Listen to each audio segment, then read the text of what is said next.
Yo, what's good, YouTube, man? It's Gabriel with another Fan TV, man. Back at you on the video, the content of the video. Go smash that like button, the content of this channel. Go over here, subscribe, man. Look. All right, so the Ravens lose to the Cleveland Browns 33-31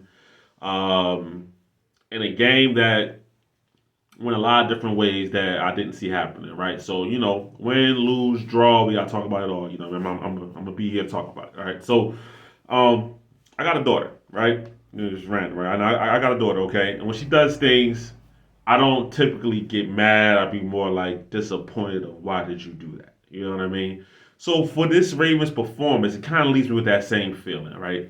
I'm not exactly mad about how they lost. I'm more disappointed in the fashion of which they lost this game, right? Because it kind of leads you to the things that you thought the Ravens might have gotten over, and old issues kind of creep back up in this divisional matchup, right? So let's just start from the top, right? Always like to start off with talking about injuries because I don't want to forget anybody that got injured during the game. So Trenton Simpson, Jadeveon Clowney, he came back. Zay Flowers injured briefly. He came back. Travis Jones got injured. I'm not sure if he returned. But the two big ones, Ronnie Stanley, Marlon Humphrey.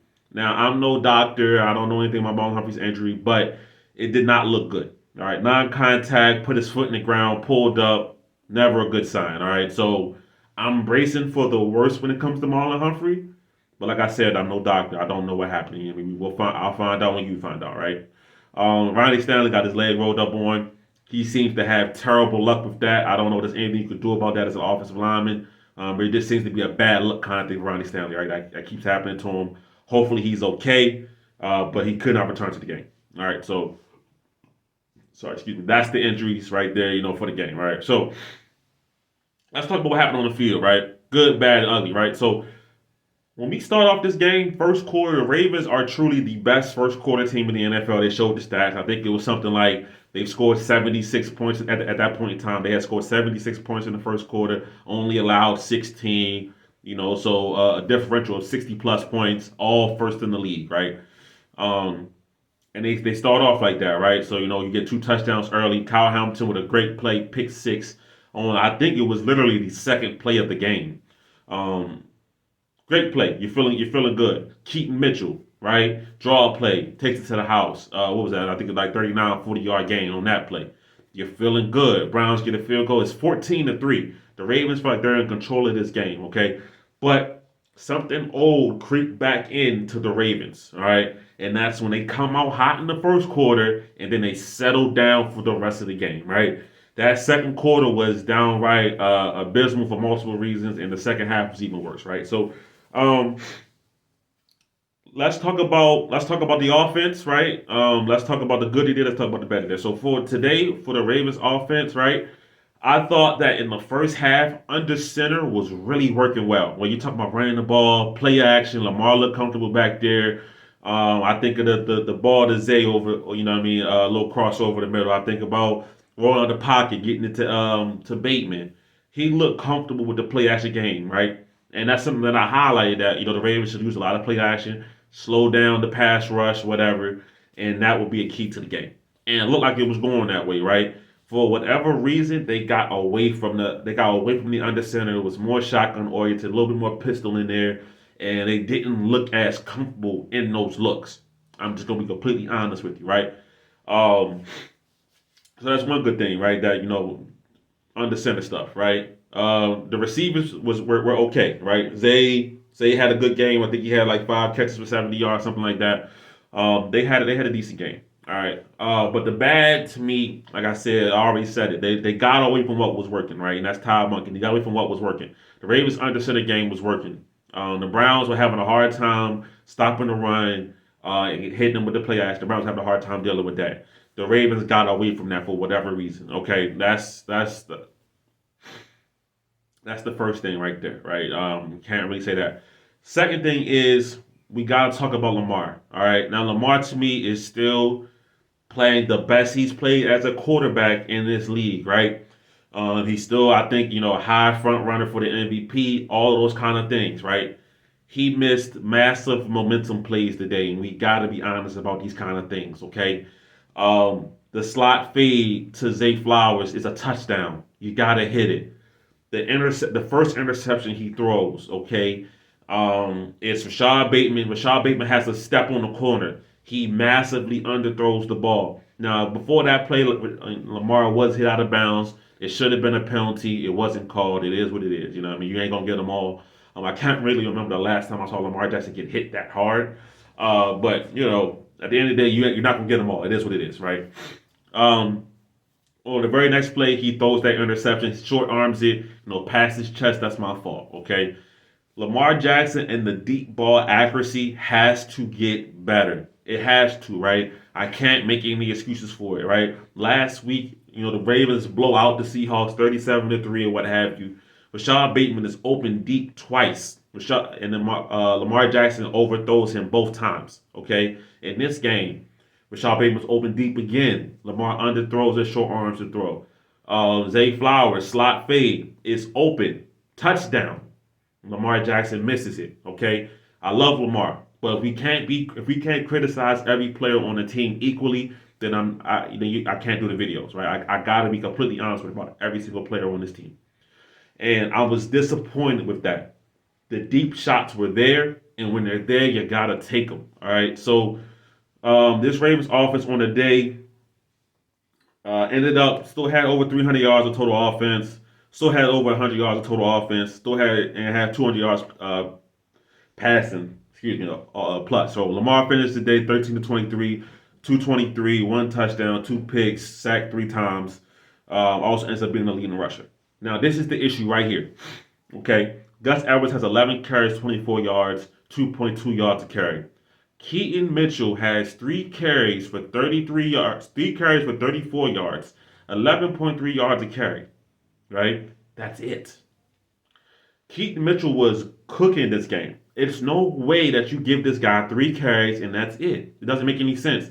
He did drop a touchdown in the end zone that Lamar thought threw a beautiful ball on a little running back wheel route. Keaton Mitchell's in the bread basket. He drops it, right? That kind of play, you got to have it. Hits both of your hands, hits the body. You got to catch that. At the end of the day, Todd Monken made decisions, or whoever, to not put Keaton in the game enough. He has game-breaking speed, and the Ravens needed some of that to get out of the clog, the monotony that was going on in this offense after the first quarter. Pretty much middle of the second quarter and on was a slog for the Ravens, right? The biggest play they get is James Prochet fumbles a punt and puts him down there, and it takes him like 10 plays to get into the end zone from there. Where Cleveland has to get almost 3 separate penalties that extends the drive for the Ravens just to punch it in with Gus Edwards. It was a slog, okay? Disappointing. Defense right here is where I think I am probably the most disappointed, right? And that's because of how efficiently and how effectively this defense has been playing this entire season, right? This is the kind of game that reminds me of last year, right? The Ravens get up and then the defense just kind of collapses, slowly unraveling throughout the game, right? Today, so one of my keys to the game was the Ravens must be physical, must bring the physicality, right? I said it sounds corny, it's AFC North football, this and that, but it's the truth. The Ravens got bullied today on defense. Simple as that. I can't sugarcoat it enough. I can't, okay? Jerome Ford was getting 4 yards sometime before he was touched down the field, okay? So he finishes with 17 carries, 107 yards, 6.3 yards a carry. This isn't like when Zach Moss had 100 yards and it was really just 2 big runs or whatever it was. Jerome Ford was consistently getting these yards.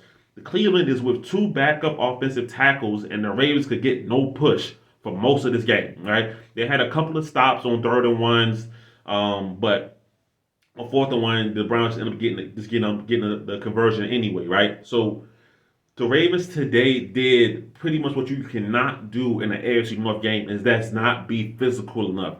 They got bullied up front, point blank, period, right? That's one issue. Another issue is something that hasn't crept back for the Ravens for a while. They could not tackle today, right? David Njoku finished with 6 catches, 58 yards, okay? I would love to see what Njoku's yards were after the catch, because every time he caught the pass, Unless it was Kyle Hamilton, no Raven could bring down David Njoku the first time, right? David Njoku, excuse me. Poor tackling on guys like Njoku, guys like Jerome Ford, cost the Ravens a lot of yards today. There was a 3rd and 10 today, third quarter. Browns driving. Ravens stop them here. They might even be too far from field goal range. Watson throws a flat route to David Njoku. It's a 2-yard gain, right? Njoku turns up, ends up getting 12 by breaking 3-4 tackles. It can't happen. I'm sorry, it just cannot happen. Those kind of bad habits, things that I thought the Ravens were over, crept back in once again, and it was disappointing to see. It just was, right?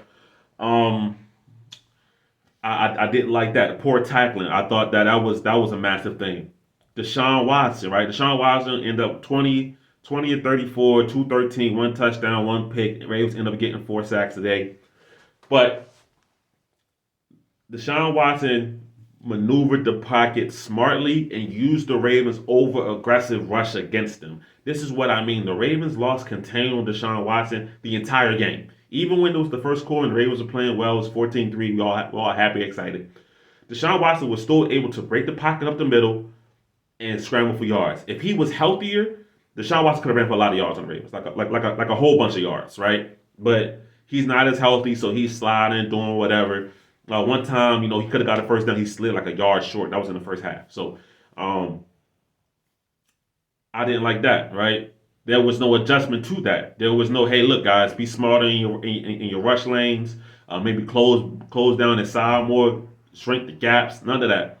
Deshaun Watson was able to escape the pocket wherever he wanted. The Ravens lost contain on him the entire game, right? So that allowed for easy yards, easy plays, okay? The Browns were with 2 backup tackles, right?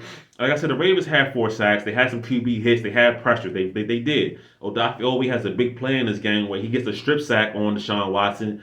But, unfortunately for the Ravens, I think it's Wyatt Teller. He ends up recovering the ball so the Browns keep possession of it. So that, they could have won the game right there. But to me, it didn't feel like it was enough pressure on this quarterback, knowing the situation that the Browns were in. All right. The Ravens are still. I'm gonna give credit to the Browns. The Browns played a good game. They played a physical game, and honestly, when the Ravens didn't win this much, the Browns took it over. Right. So I'm not going to discredit the Browns for what they did. It still feels like the Ravens beat themselves. Right. It honestly still feels that way, and it's a disappointing feeling to have because this team has true potential to be good, right? Now with the injuries to, if Marlon Humphrey's injury is very, very serious, that's going to affect things. If Ronnie Stanley's injury happens to be serious, that's going to affect things, right? But at the end of the day, this team has the potential to be special, right? And these are the kind of things that's going to kill you in a playoff, one-off scenario where it's when you go home, you need to bring your best game or your good enough game that day, right? These are the kind of games that can kill you, right?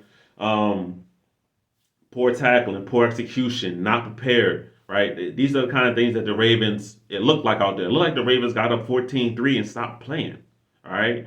Um, yeah, so for the Browns on both sides to be as physical and pretty much bully the Ravens on both sides of the ball, because like I said, even the run game outside of Keaton Mitchell had no legs, right? Lamar Jackson scrambling is great and everything like that. He had a couple of pulls on the read option that worked out and whatnot, but for the most part, the Ravens' run game just didn't work. The Ravens stopping the run just didn't work.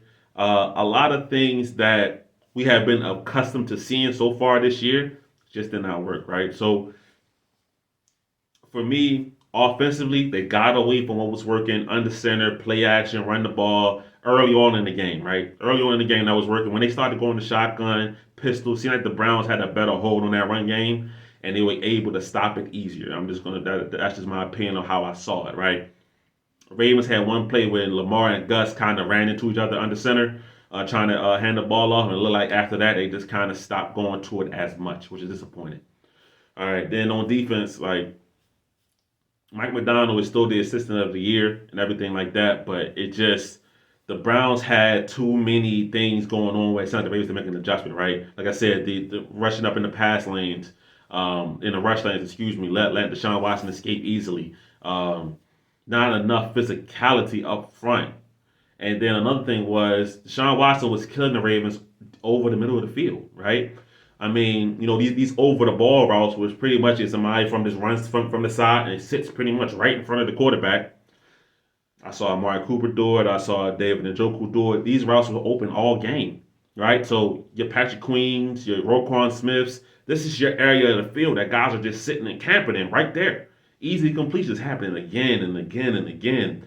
And it just seemed like a lack of adjustment for the Ravens. Now, this AFC North picture that the Ravens could have had a stranglehold on or got to have a stranglehold on is now kind of wide open again, right? The Bengals lost today, but the Steelers won. Okay, so now the AFC North is one game apart.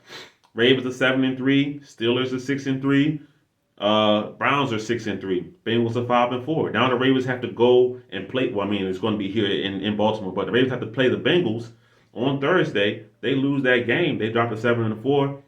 The Bengals get to 6-4. Now this division that the Ravens like they had a control over is up for grabs. So this game is a big momentum swing. It's another game that the Ravens let slip through their grasp.